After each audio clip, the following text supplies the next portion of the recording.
வணக்கம். கல்வியாண்டு 2024 மற்றும் 2025 தமிழ்நாடு சமச்சீர் கல்வி புத்தகம் வகுப்பு 4 பருவம் 2 அறிவியல் அலகு 3 பாடத்தலைப்பு தாவரங்கள். அறிமுகம். அனைத்து உயிரினங்களும் உணவை உட்கொள்கின்றன.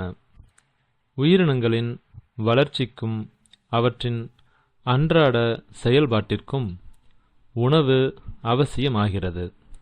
விலங்குகள் தமக்கு தேவையான உணவை தேடி உண்பதை காண்கிறோம்.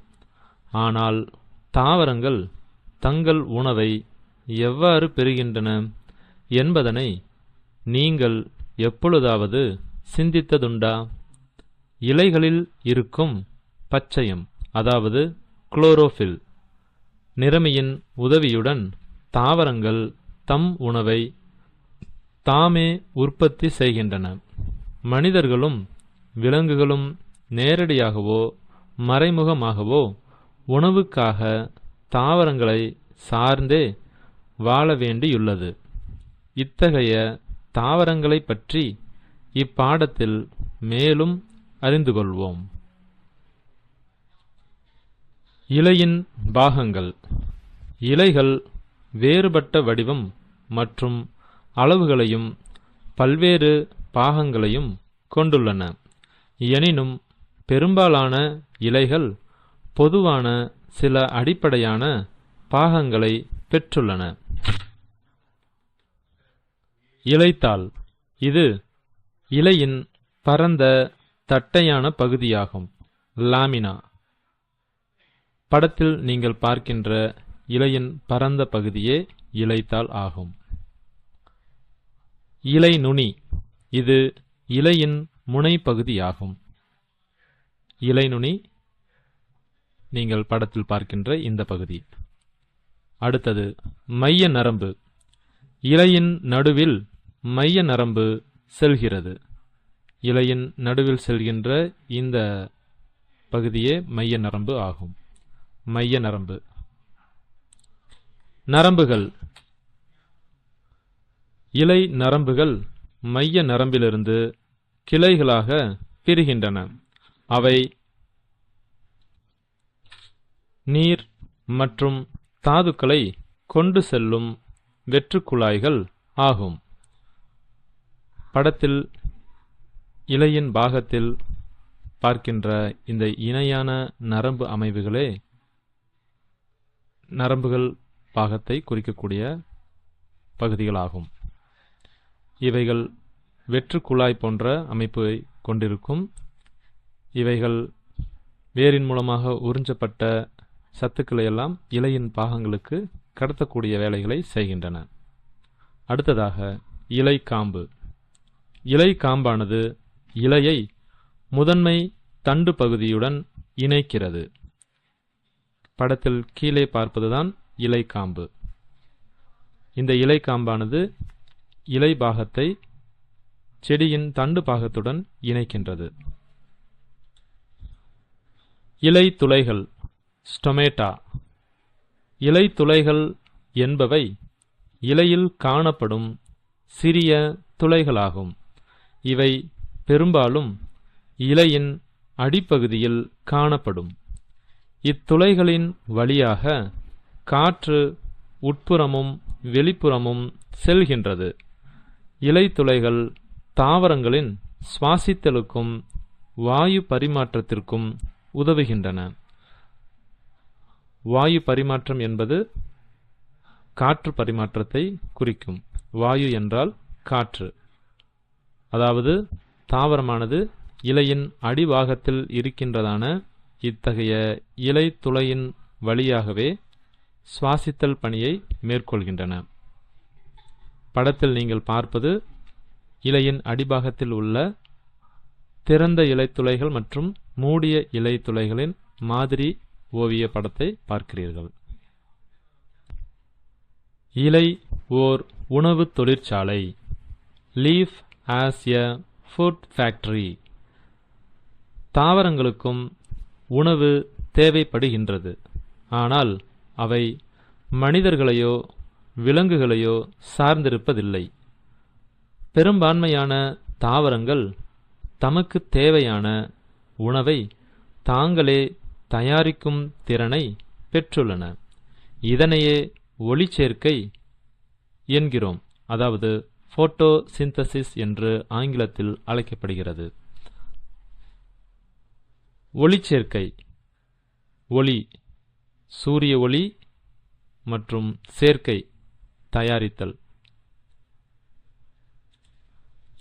ஒளிச்சேர்க்கை என்பது சூரிய ஒளியின் முன்னிலையில் பச்சையம், அதாவது குளோரோஃபில், நீர், கார்பன் டை ஆக்சைடு ஆகியவற்றை பயன்படுத்தி தாவரங்கள் தங்கள் உணவை தயாரிக்கும் ஒரு செயல்முறையாகும். தாவரங்கள் இச்செயல்முறையினை அவற்றுள் எவ்வாறு ஒழுங்கமைத்துக் கொள்கின்றன என்பதை பார்ப்போம். இங்கே பச்சையம் என்பது இலையில் காணப்படுகின்ற ஒரு நிறமி. தாவரத்தில் இந்த ஒளிச்சேர்க்கை நிகழ்வானது இலையில் பெரும்பகுதி நடைபெறுகிறது.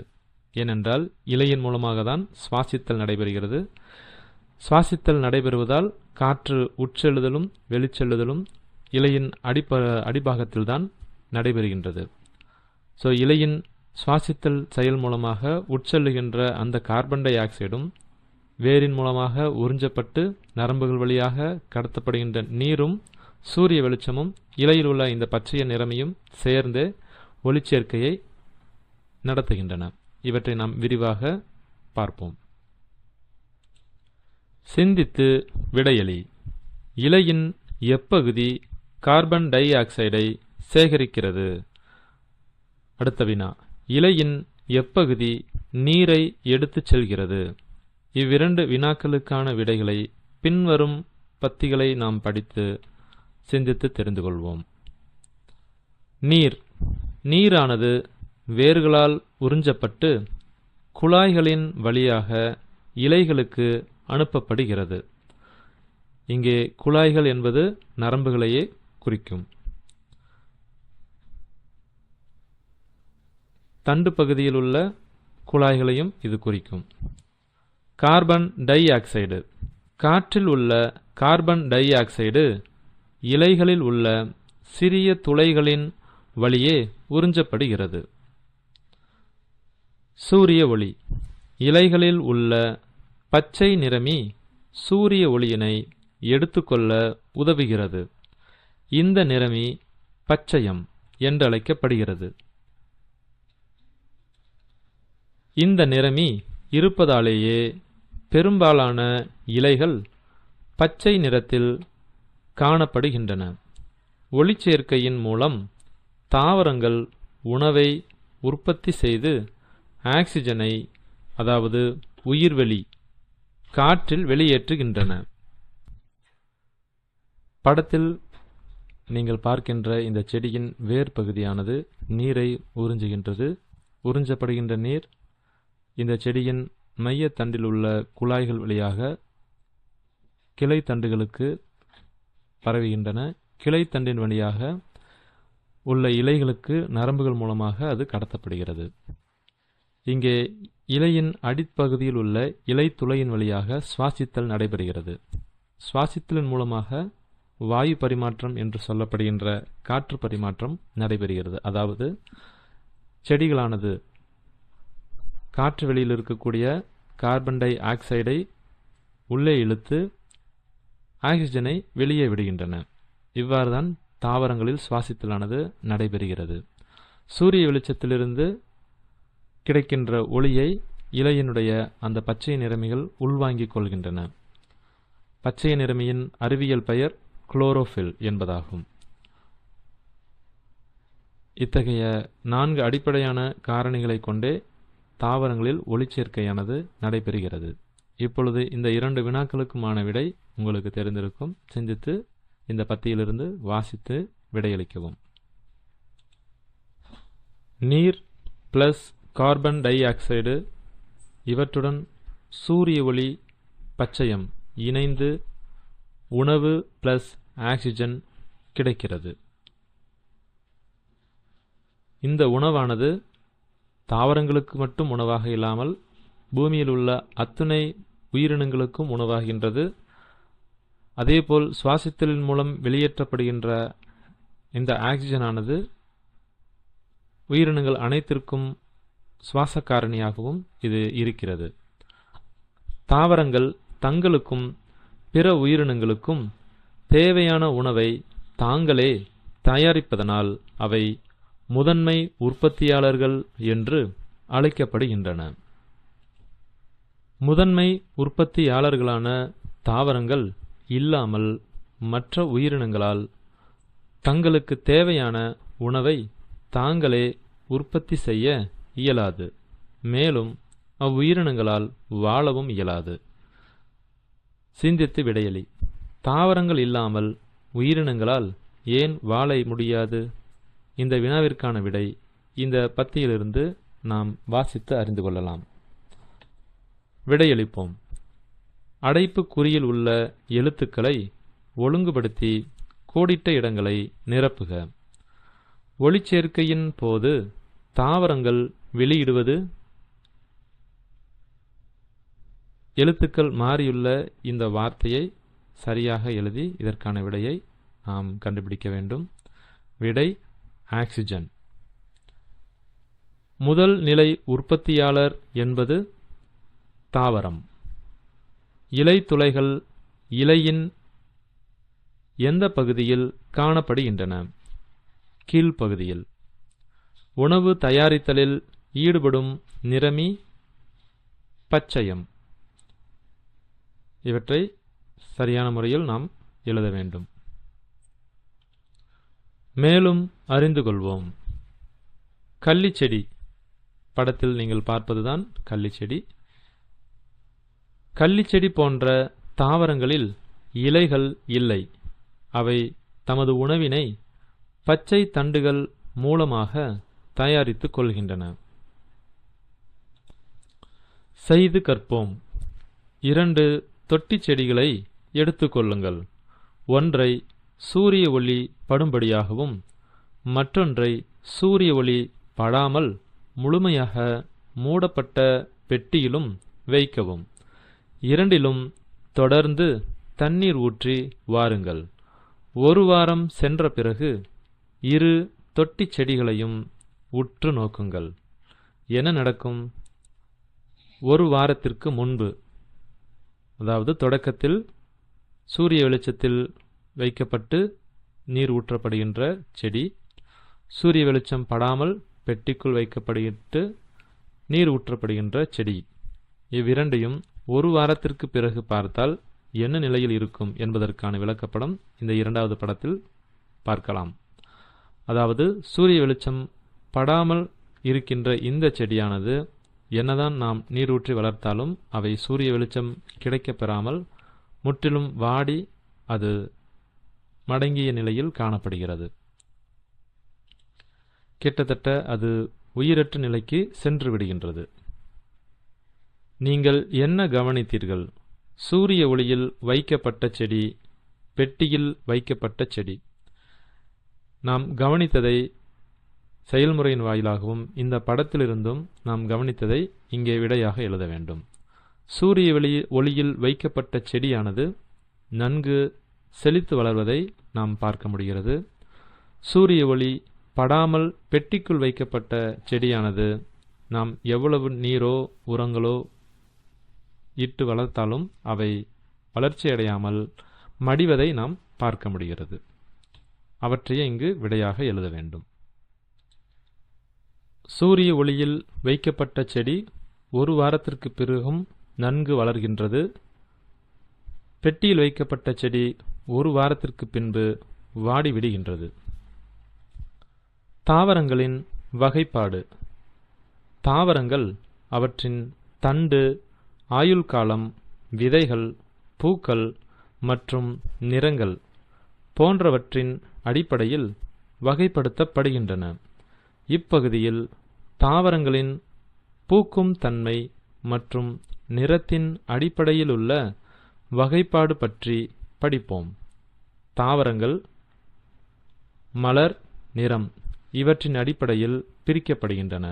அவை மலரின் அடிப்படையில் பூக்கும் தாவரங்கள் மற்றும் பூவா தாவரங்கள் என இரண்டாக பிரிக்கப்படுகின்றன. நிறத்தின் அடிப்படையில் பச்சையம் உள்ள தாவரங்கள், பச்சையம் அற்ற தாவரங்கள் இவ்வாறு இரண்டாக பிரிக்கப்படுகின்றன. பூக்கும் தாவரங்களுக்கு உதாரணம் வேம்பு, மா. பூவா தாவரங்களுக்கு உதாரணம் பாசிகள், பூஞ்சை, பெரணி. பச்சையம் உள்ள தாவரங்களுக்கு உதாரணம் புல், நெல், பாசிகள். பச்சையம் அற்ற தாவரங்களுக்கு உதாரணம் பூஞ்சைகள். பூக்கும் மற்றும் பூவா தாவரங்கள். பூக்கள் அதாவது மலர்கள் என்பவை தாவரங்களின் மிக முக்கியமான பகுதியாகும். ஏனெனில் இவை தாவரங்களின் இனப்பெருக்கத்தில் முக்கிய பங்கு வகிக்கின்றன. ஆனால் சில வகை தாவரங்கள் மலர்களை பெற்றிருப்பதில்லை. இவ்வகை தாவரங்கள் வேறு முறைகளில் தங்கள் இனத்தை பெருக்கிக் கொள்கின்றன. பூக்கும் தன்மையின் அடிப்படையில் தாவரங்களை இரண்டு வகையாக பிரிக்கலாம். அவை பூக்கும் தாவரங்கள், பூவா தாவரங்கள். பூக்கும் தாவரங்கள். மலர்களை கொண்டுள்ள தாவரங்கள் பூக்கும் தாவரங்கள் என்று அழைக்கப்படுகின்றன. இவை பாலின செல்களால் விதைகளை உருவாக்கி இனப்பெருக்கம் செய்கின்றன. எடுத்துக்காட்டு மா, வேம்பு, வேர்க்கடலை, நெல். படத்தில் நீங்கள் அவற்றின் உதாரணங்களை பார்க்கலாம். வேம்பு, நெல், மா. பூவா தாவரங்கள். மலர்கள் இன்றி இனப்பெருக்கம் செய்யும் திறன் பெற்ற தாவரங்கள் பூவா தாவரங்கள் என அழைக்கப்படுகின்றன. இவ்வகை தாவரங்கள் விதைகளை உற்பத்தி செய்வதில்லை. இவை ஸ்போர்கள் மூலம் இனப்பெருக்கம் செய்கின்றன.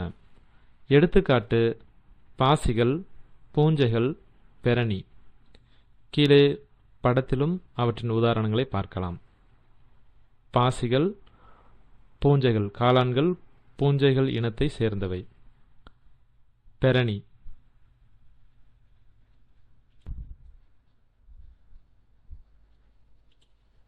செய்து கற்போம்.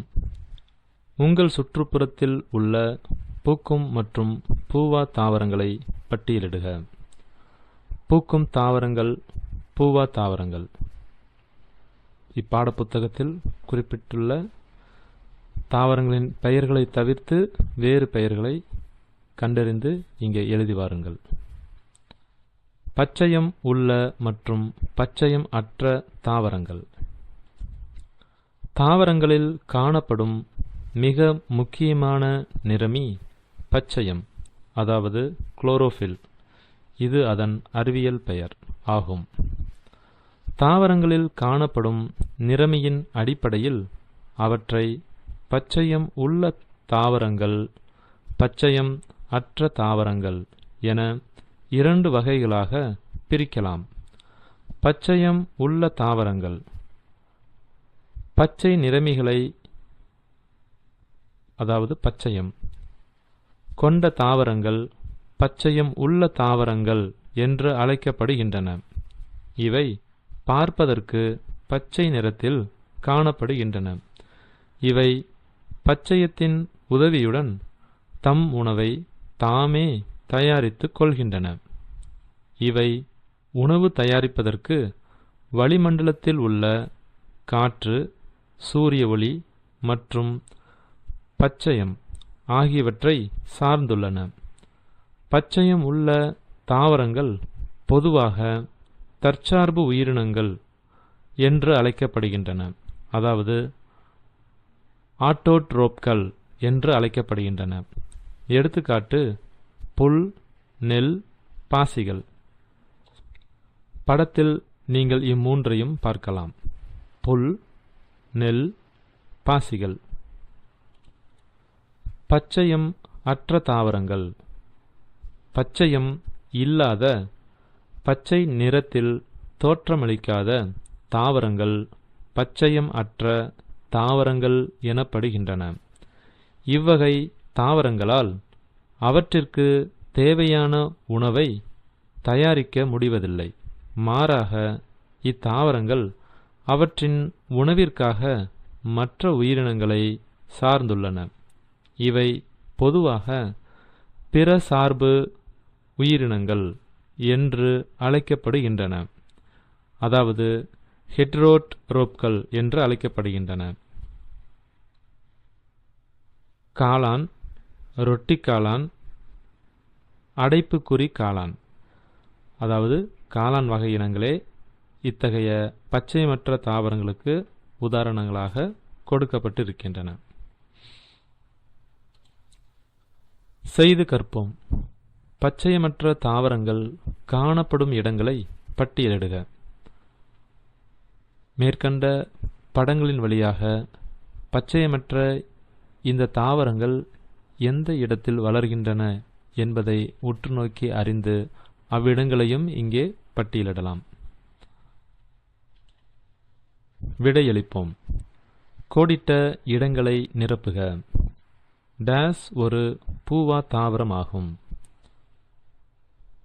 தாவரங்கள் டேஸ் மற்றும் நிறத்தின் அடிப்படையில் வகைப்படுத்தப்படுகின்றன. டேஸ் தாவரங்கள் வாழ்வதற்கும் அவற்றின் உணவை பெறுவதற்கும் மற்ற உயிரினங்களை சார்ந்துள்ளன.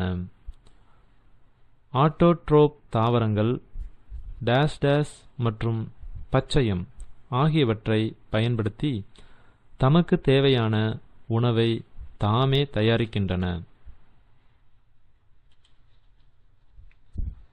கோடிட்ட இடங்களை நிரப்புக. காளான் ஒரு பூவா தாவரமாகும். தாவரங்கள் மலர் மற்றும் நிறத்தின் அடிப்படையில் வகைப்படுத்தப்படுகின்றன. பூவா தாவரங்கள் வாழ்வதற்கும் அவற்றின் உணவை பெறுவதற்கும் மற்ற உயிரினங்களை சார்ந்துள்ளன. ஆட்டோட்ரோப் தாவரங்கள் சூரிய ஒளி, காற்று மற்றும் பச்சையம் ஆகியவற்றை பயன்படுத்தி தமக்கு தேவையான உணவை தாமே தயாரிக்கின்றன. மலரின் பாகங்கள். நீங்கள் பூக்களை பார்த்திருக்கிறீர்களா? கீழே கொடுக்கப்பட்டுள்ள கேள்விகளுக்கு பதிலளிக்க முயற்சிக்கவும். உங்களுக்கு பிடித்த மலர் எது? உங்களுக்கு பிடித்த மலரின் நிறம் என்ன? அதன் வாசனை எப்படி உள்ளது? மலரில் காணப்படக்கூடிய 4 முக்கிய பாகங்கள் கீழே விளக்கப்பட்டுள்ளன. புள்ளிவட்டம். மலரானது மொட்டாக இருக்கும்போது அதனை பாதுகாக்கும் வெளிப்புற அடுக்கு புள்ளிவட்டம் ஆகும். இது பெரும்பாலும் பச்சை நிறத்தில் காணப்படும். நீங்கள் படத்தில் பார்க்கின்ற பூவினுடைய அடிப்பகுதியில் உள்ள பச்சை நிறத்தில் காணப்படுகின்ற இந்த சிறிய இலை போன்ற அமைப்பே புள்ளிவட்டம். அல்லிவட்டம். அல்லிவட்டம் பிரகாசமான நிறமுடைய மலரின் அடுக்கு ஆகும். தேனீக்கள் அல்லது வண்ணத்து பூச்சிகள் போன்ற பூச்சி இனங்களை ஈர்ப்பதே இதன் முக்கிய பணியாகும். பூச்சிகள் மகரந்த சேர்க்கைக்கு உதவுகின்றன. படத்தில் பார்க்கின்ற பூவினுடைய பெரிய இதழ்கள் கொண்டுள்ள ஈர்க்கக்கூடிய நிறத்துடன் காணப்படக்கூடிய இந்த பாகமே அல்லிவட்டம். இவற்றினாலேயே பூச்சிகள் ஈர்க்கப்படுகின்றன. அடுத்ததாக மகரந்தத்தாள் வட்டம். மகரந்தத்தாள் வட்டம் மலரின் மையத்தில் காணப்படுகின்றது. இதில் இனப்பெருக்கத்திற்கு உதவும் மகரந்த துகள்கள் உள்ளன. இது மலரின் ஆண் பாகமாகும். படத்தில் பூவின் மைய பகுதியை சுற்றிலும் உள்ள இந்த கம்பி போன்ற அமைப்பே மகரந்த தாழ்வட்டமாகும். இந்த கம்பி போன்ற அமைப்பை மகரந்த கம்பி என்றும், நுனியில் இருக்கின்ற அமைப்பை மகரந்த பை என்றும், அதில் காணப்படக்கூடிய துகள்களை மகரந்த துகள் என்றும் அழைக்கப்படுகின்றன. இவை பூவினுடைய ஆண் பாகமாகும். அடுத்ததாக சூலகம். மலரின் நடுப்பகுதியில் சூலகம் காணப்படுகிறது. சூலகம் மகரந்த துகள்களுடன் இணைந்து கனியாக மாறுகிறது. இது மலரின் பெண் பாகமாகும். படத்தில் பார்க்கின்ற மலரினுடைய மையப்பகுதியில் காணப்படுகின்ற இந்த அமைப்பே சூலகமாகும். இந்த அமைப்பு மலரினுடைய பெண் பாகமாகும். மேலும் அறிந்து கொள்வோம். உலகின் மிகப்பெரிய மலர் ரஃப்லேசியா ஆகும். படத்தில் நீங்கள் பார்ப்பதுதான் உலகின் மிகப்பெரிய மலராகும். இதுவே ரஃப்லேசியா என்று அழைக்கப்படுகிறது. இந்தோனேசியாவின் மலைக்காடுகளில் இந்த அரிய வகை மலர் காணப்படுகிறது. விடையளிப்போம். கோடிட்ட இடங்களை நிரப்புக. புள்ளி வட்டமானது மலர் மொட்டாக இருக்கும்போது அதனை பாதுகாக்கின்றது. மகரந்தத்தாள் வட்டத்தில் டேஸ் துகள்கள் உள்ளன. மகரந்த துகள்கள். சூலகம் என்பது மலரின் டேஸ் பகுதியாகும். விதை பகுதியாகும். செய்து கற்போம். ஆசிரியர்களுக்கான குறிப்பு. சில செம்பருத்தி பூக்களை வகுப்பறைக்கு கொண்டு வாருங்கள். அவற்றை மாணவர்கள் ஒவ்வொருவரிடமும் கொடுக்கவும். அவற்றை கொண்டு மலரின் பாகங்களை அறிமுகப்படுத்துங்கள். அவர்கள் உற்று நோக்கி உணர்ந்த பின் மலரின் பாகங்கள் குறித்து அவர்கள் கூறுவதை பதிவிடச் சொல்லுங்கள். மலரின் பாகங்கள் மற்றும் அவற்றின் நிறம். புள்ளிவட்டம், அல்லிவட்டம், சூலகம், மகரந்தத்தாள் இவை செம்பருத்தி பூவில் என்ன நிறத்தில் காணப்படுகின்றன என்பதை உற்று நோக்கி மாணவர்கள் இங்கே காலியாக உள்ள இடத்தில் குறிப்பிட வேண்டும்.